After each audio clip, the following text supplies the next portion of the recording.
You know who I feel worst for? Is all those people with huge CD collections. Because you realize overnight they went from music aficionado to creepy hoarder. You want to see my CDs?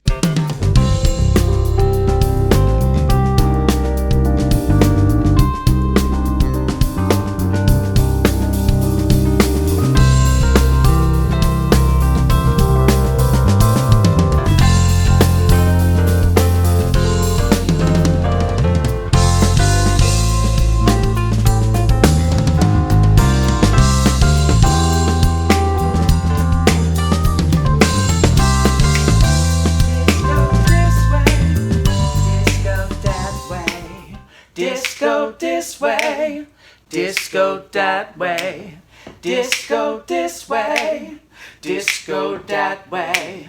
Disco this way, disco that way, disco this way. What do you think about these? What do you think about D's, CDs on the D section? Let's check it out. Thank you for tuning in to What's on My Shelf. My name is Forrest, and I appreciate you being here, appreciate you watching, appreciate you having an interest in other people's collections. Lord knows I watch other people's videos about their collections. This is on my shelf, and we're going to talk about what's on it. If you have joined in the past, welcome back. If you've never joined in before, welcome, welcome. As a collector, I enjoy seeing other people's collections, and I figure, why not share it back with the world? Right on, right on. So a quick little background info for those of you who have not checked out A, B, or C, which you can find boom, boom, boom, boom. But I've been collecting since I was just a young little man. When CNC Music Factory came out with their first record, the first big one, things that make you go, gonna make you sweat. And I never stopped, never looked back. When I started getting into CDs, yes, CDs, CNC Music Factory, first CD. Many things have come and gone. Hundreds of CDs have come and gone. There was a time in my life when I owned all the Blues Traveler records up to Mountain Battles or Mountain Cry or Mountain Winds Again or whatever the blue one that was a Starry Night. And there was a point when I was like, you know what? I just kind of have these to have these. I don't listen to Blues Traveler anymore. That's not what I'm interested in. Those are going to go find a new family, and so on and so forth. Lots and lots of records. And the things that have stayed, many have been here for a very long time. They are tried and true. And of course, I'm always buying new music, because what's new to me is new to me, and that is definitely groovy. So there's new additions all the time, and there's also things going out the back door. I'm looking over at a stack right now. There are 2 Frank Zappa records on top that once was enough to know I'll never listen to those again. But I like Frank Zappa. It was worth the risk. But we're not talking about Z. Z is episode final. We are talking about episode D. So what's on the D section? It's just a small little section of wonderful. I'm glad you asked. Let's start it off with a little neat. Can't afford a cannon. Can't afford a gun at all. We got the first record from the Damned. Damned. Awesome record. Got a new rose, I got a good. Always knew that, I knew I would. We have Not the Captain's Birthday Party. This is like a bootleg from the early years. And it sounds as good as you think it would. Meaning, it sounds like it was made on a tape recorder in someone's pocket, but what they were recording was a band just absolutely rocking it. Love it. Not the Captain's Birthday Party. Then we get a little The Light at the End of the Tunnel. Now this, I think, is from a box set, and this is one of the discs, so it's an incomplete set that I have here. But it is good stuff. Little bit of overlap, but mostly not. The Damned. Compilation Tales from the Damned. I don't know, it seems to be hard to come by their stuff in the wild, so I grab whatever has no overlaps. Tales from the Damned. Following the Damned is a little I Want Some of Your Brown Sugar. Ooh. A classic, D'Angelo, Brown Sugar. Followed by another classic, Voodoo. Excellent, Mr. D'Angelo. And then just because I am a D'Angelo fan, I have the Black Messiah, but boy, do I not like this record. I actually have a lot of problems with this record. Part of it is, you know there's a record called Black Moses, right? By Isaac Hayes, right? And it's really amazing, right? It's 2 discs. Record folded out into basically a Isaac Hayes cross. Well, I don't think he did, and he should have. But D'Angelo and the Vanguard, it's whatever. Totally forgettable, and there is no band. Just a phony baloney album. But I'm stuck with it at the moment. Another one I'm currently still stuck with, haven't gotten rid of, is Lucifege 2, or Danzig 2 Lucifege. You know, love the Misfits, so I'm willing to give Danzig a try. I've had other Danzig records that have not survived my collection. This one has, so apparently when I put this one on, I like it, but this is not something I grab very often. Lucifege, Danzig 2. Followed by a band that I love listening to, and I need more of, which is The Darkness. Permission to Land, Black Shuck. That don't give a fuck, just listen to the rhythm of my heart. And we got One Way Ticket to Hell and Back. Not the best album, but man, English Country Garden is one of the most rockin' tunes ever. A great band, The Darkness. And then finally, I need more Darkness in my collection, but I at least have this one. Hotcakes, baby. Oh yeah, this is a really good record. Hotcakes, ooh, this is more interesting. Bam, The Darkness, good stuff. Now we get into a long stretch from one artist, and it actually starts with a box set up here, time-wise, because the way I arrange my stuff is artist, alphabetically, performance name or actual name, band name, blah, blah, blah, blah, blah. And when I have multiple releases, the earliest releases go on the left, more recent releases on the right. It can get kind of complicated with instrumental music, jazz in particular. So this box set was released decades later, but it covers all the early stuff of my Miles Davis collection. Man, oh man, the complete Prestige Quintet collection.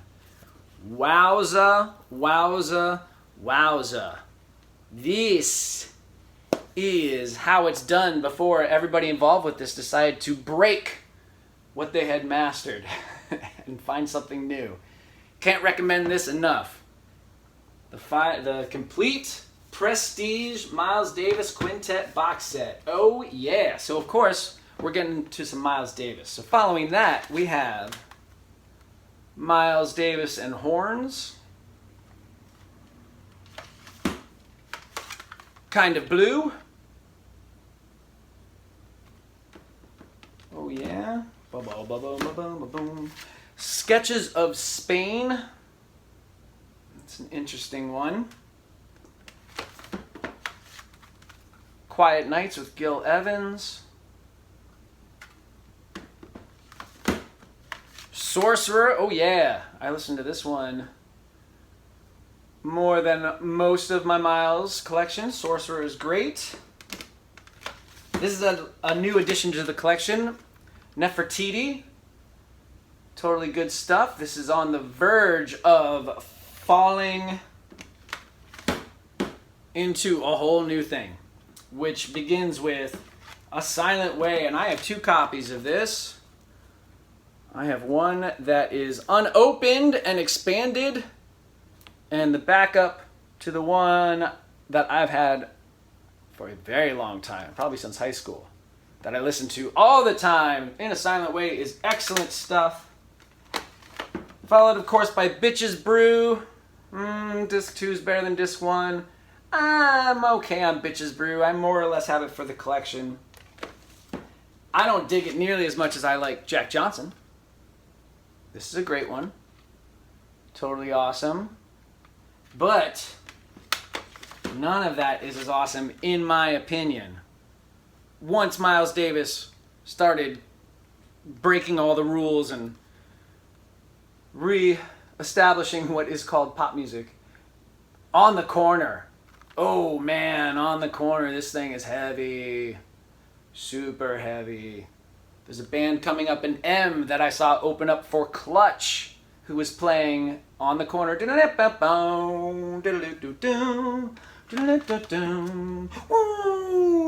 Well, that's because it was a guitar-based band. Anyway, great stuff. On the Corner. And still going into Miles Davis, we have Decoy. This is more or less for the collection. This is interesting, though. It's definitely that dated kind of modern sound, but there's still really good stuff on here. John Scofield plays guitar on it, which is always good. Not as good as McLaughlin, but whatever. Then we get Miles Davis. This is Jazz 22, plays the ballads. A nice collection. Nothing to write home about, but nothing to kick out of the home. Right on. All right, so Chewbaccalypse now from our C section, right here by the band Confusatron. Chewbaccalypse Now, I reviewed them for punknews.org when I was in undergrad. And this was another band that I reviewed, the Daycare Swindlers. And I've actually seen these guys several years ago in Baltimore, and they were awesome. It's just frenetic, independent punk rock done right. Total dedication, blistering tempos, no holding back, no pretense, no pretending this is going to get on the pop charts. It's just the kind of stuff you'd see at a small punk club or backyard party or whatever, but the kind of band that, wow, they're way too good to be playing here, but I don't know where else they'd play, because this is kind of the top tier for that style of music. But keeping into the punk rock spirit of music, same statements apply, although much bigger bands. Dead Boys. Oh yeah, Young, Loud, and Snotty. This is an awesome album. Love it, love it, love it. Classic, total classic. And the only Dead Boys I have in my collection, I'm a little hesitant to add Still Snotty, Still Young, or whatever came after that, because, like I said, sometimes with punk rock, it's just full dedication, no tomorrow, just give it all you got, kick it in the ass, move on. But Dead Boys, awesome. Followed by Dead Kennedys, all right. Fresh fruit for rotting vegetables. Good stuff. Such good stuff. I gotta have more Dead Kennedys, of course. And we got a little double packaging here of Plastic Surgery Disasters and God Incorporated. Awesome collection. Both of these albums alone are awesome. But having them on one CD just play continuously all their songs, both albums back to back, is like mind-blowing. It will make you a fan of Dead Kennedys if you are not already. Amazing stuff. Followed by Frankenchrist. Also awesome stuff. And finally, not finally. What am I saying? Bedtime for Democracy. Take this job and shove it. Love it. Great stuff. And finally, the Give Me Convenience or Give Me Death. The little compilation. Kind of greatest hits. It's more or less, that's all the Dead Kennedys there are. So here's one more album with some overlap, some not overlap. Yes, please. Boom. Dead Kennedys. And then we had Death! For all the world to see. Of course, this is a recent addition, because nobody knew about this band or knew about this album until just a few years ago. If you haven't seen the movie, a band called Death, as far as movies are put together, it's not a very well-made movie. But as far as a story, not only a story, but an actual, these are people who their lives are still ongoing, and this movie coming out has affected how their lives are going. It's an amazing story. Punk, years before there was punk. This is just an insta classic. Every moment of this thing is amazing. Truly lightning in a bottle. Death for all the world to see. Can't recommend that one enough. And then we get into some records where, my God, if I'd been listening to these as a teenager, how much better of a musician I would have been earlier on. And just how much more self-esteem I would have had. Why? What band am I talking about? Well, I'm talking about Deep Purple and Shades of Purple. We have self-titled Deep Purple. But here's where that statement really makes sense to me. Where were these records when I was a teenager? Because definitely should have been listening to I'm a Speed King in rock. Don't let the special edition fool you. That's just a sticker. That's not actually autographed. But man, a tutti frutti, are you ready? Amazing. And then we got Fireball. What? Amazing. Machine Head. Of course I'd heard Smoke on the Water, but I'd never heard Space Truckin'. I'd never heard Maybe I'm a Leo. I'd never heard Highway Star. I had to be an adult and teaching rock and roll to kids and digging in deep to what have I overlooked. And it's like, wow, there's a part of me that's like, wow, I'm so glad I hadn't already devoured all this stuff. It's like when people say I haven't seen Terminator 2 yet. It's like, oh, I'm jealous of you for getting to see it for the first time. Because I had one of those moments where I saw it for the first time. It blew my mind. But Deep Purple, all right, Machine Head. Made in Japan. What? Man, I remember listening to the live Dave Matthews albums and not really, everyone else was listening to it, but we should have been listening to this. Should have been listening to this. Amongst other things, but definitely that. Burn. Burn is great. Obviously, there are holes in my Deep Purple collection that I'm really excited to fill when I do. Next, we have an independent little punk rock group called Desdemonas. And two of the band members on this are two of my favorite co-workers I've ever had. Much love to you guys. You know who you are. And they put out this album, and it's good. Apparently Lars Ulrich also thinks it's good.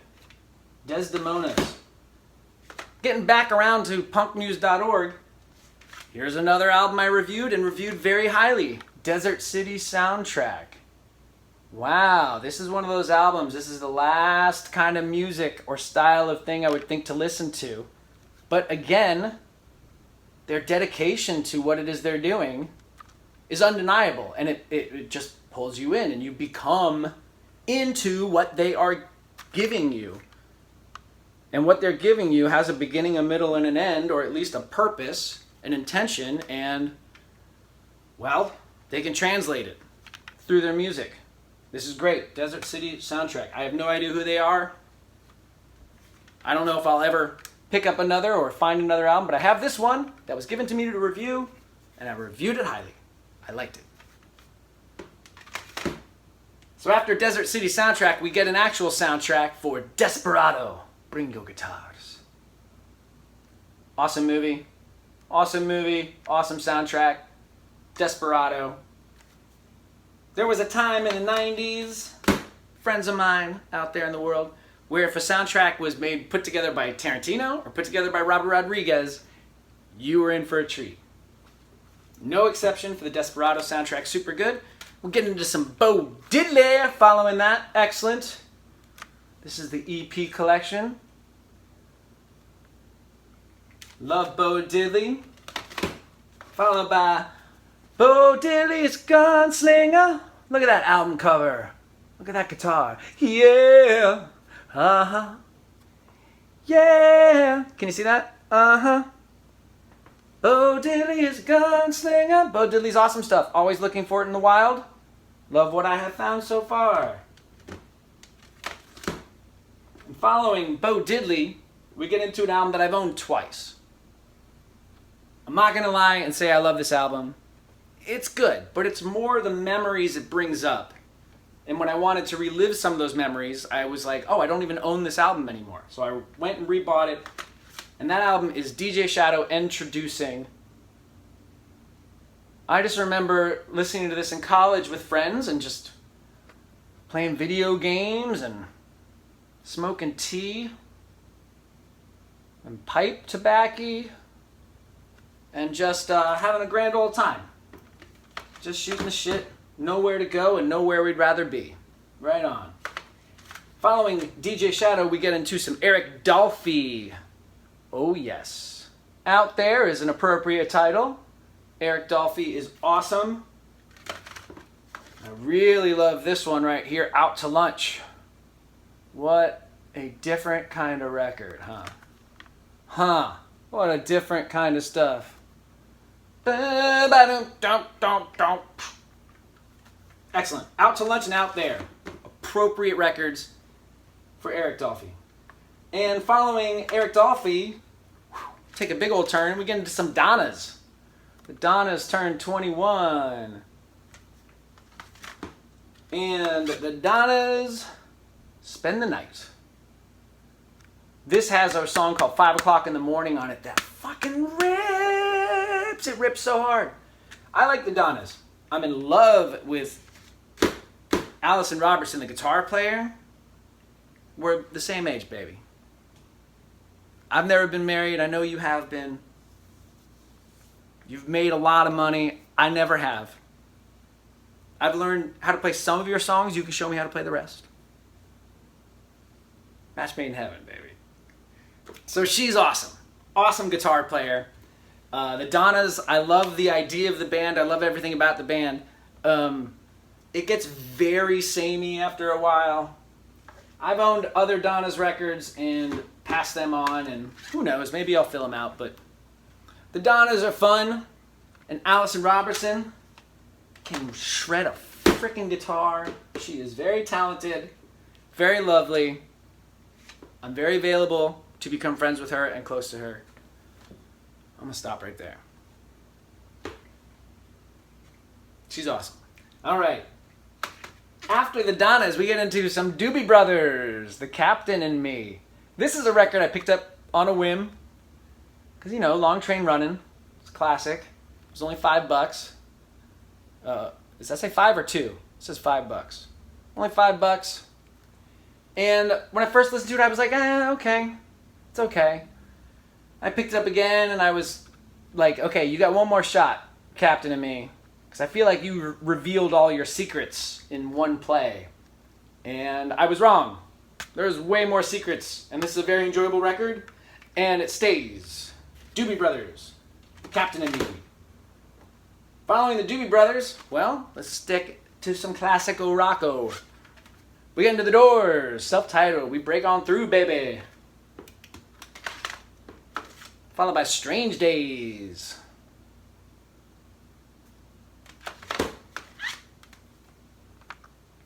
Waiting for the Sun.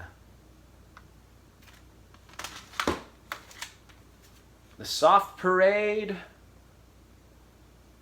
And finally of my Doors collection at the moment, LA Woman.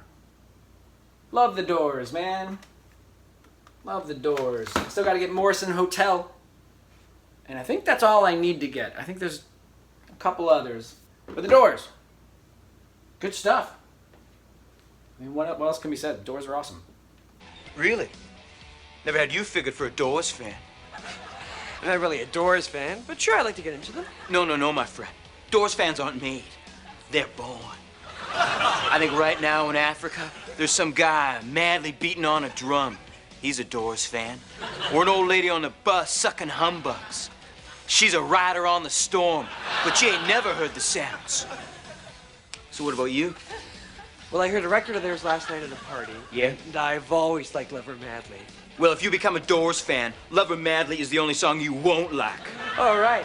I guess I should start with their greatest hits. Hey! Greatest hits albums are for housewives and little girls. You're not serious. You don't want to be a Doors fan. Get out of my store. We're closed. Get out of here. No. I want you to show me the way. Was that a Frampton reference in my store? No lyrics, just words, words. All right. If you want to be a Doors fan, you can't just go buy any album. It's scientific. Sure. You gotta buy this. Waiting for the Sun. It's the departure point. Listen to it every night around dusk for about a month. Sounds good, then what? Who's playing bass? No one. No bass. No bass? That's right.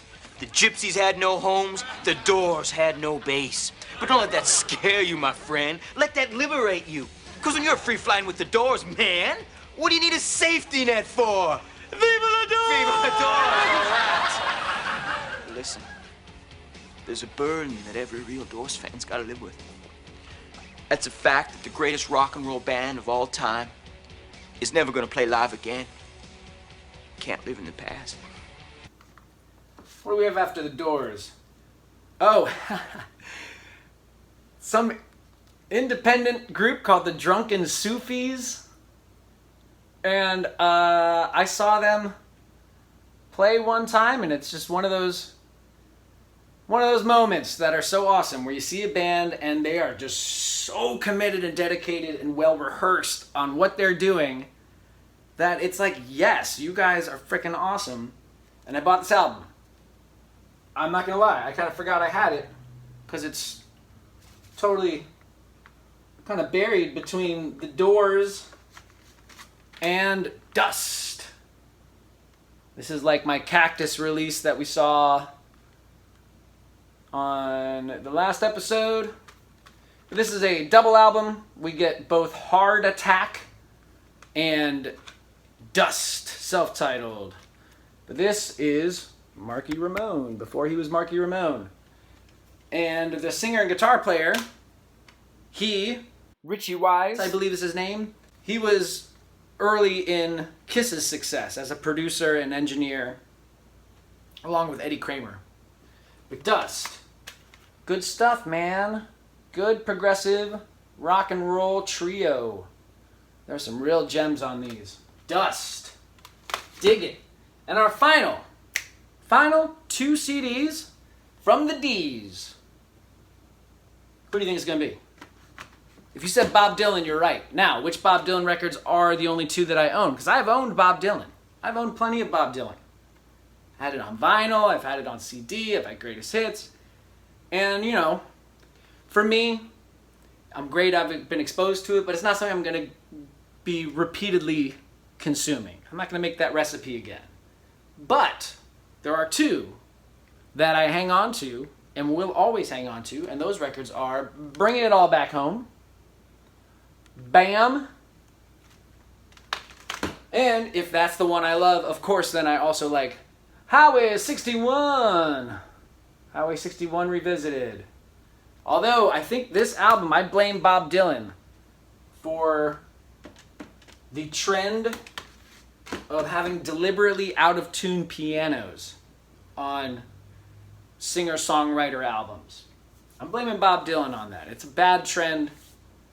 One song in particular on here does get skipped every now and again, but when it doesn't, it's just so interesting. It's like, how